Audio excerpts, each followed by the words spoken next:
আচ্ছা দেখো এখানে কি লিখেছে, পাশাপাশি হিসাব করি, অর্থাৎ এই পাশের সংখ্যার সাথে এই পাশের সংখ্যা হিসাব করতে বলছে। এখন কীভাবে হিসাব করবো দেখো, এখানে যে চিহ্ন থাকবে সেই চিহ্ন দেখে আমরা হিসাব করব। এখানে যোগ থাকলে যোগ, বিয়োগ থাকলে বিয়োগ। তাহলে দেখো প্রথমে 1 নম্বরে কী আছে, যোগ। তাহলে আমরা যোগ করব। দেখো এই 2 7 যোগ করলে কত, 7 8 9, 9 আর 3 যোগ করলে কত, 9 10 11 12, 12 কত লিখবো আমরা 2, আর তবে কত 1। এবার তাহলে এই 8 আর 6 কত 14, 14 আর এই সাথে কত 21, 21 আর হাতে রাখে 22, 22 আবার কত লিখবো 2, আর তবে কত 2।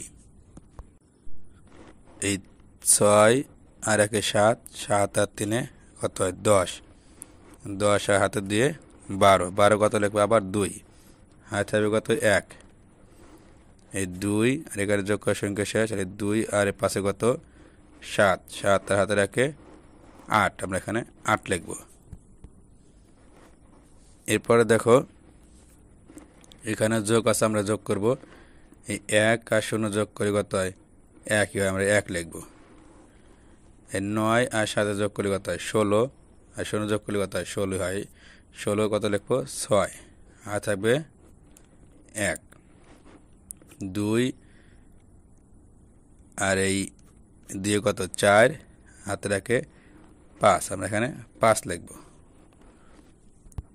এরপরে এই 6 আর 8 কত হয় 14, 14 আর 0 যোগ করলে কত হয় 14, এই 14 কত লিখবো আমরা 4, হাতে হবে কত 1। এই 3 আর 1 4, আর 1 5, হাতে রাখে 6, আমরা এখানে 6 লিখব।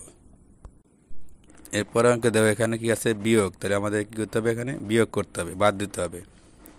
এই 9 থেকে 1 বাদ দিলে কত হবে 8, আর এই 8 থেকে 8 বাদ দিলে কত থাকে, কিছু থাকে না 0, আমরা এখানে 0 লিখব।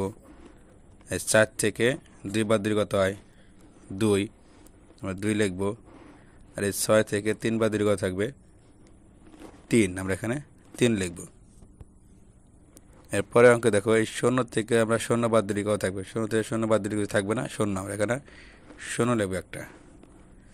এবার দেখো 2 থেকে তো 8 বাদ দেওয়া যায় না, 2 এবং 1 দিলে কত হবে 12, 12 থেকে 8 বাদ দিলে কত হবে 4, আমরা এখানে 4 লিখব। আমরা যে 1 দিয়েছিলাম কী করবো, এই পাশের সংখ্যা সাথে যোগ করবো, কত হবে 3, 4 থেকে 3 বাদ দিলে কত হবে 1, আমরা এখানে 1 লিখব। এই 9 থেকে 3 বাদ দিলে কত হবে 6, আমরা এখানে 6 লিখব। আর 8 থেকে 5 বাদ দিলে কত হবে 5, 6 7 8 3, আমরা এখানে 3 লিখব।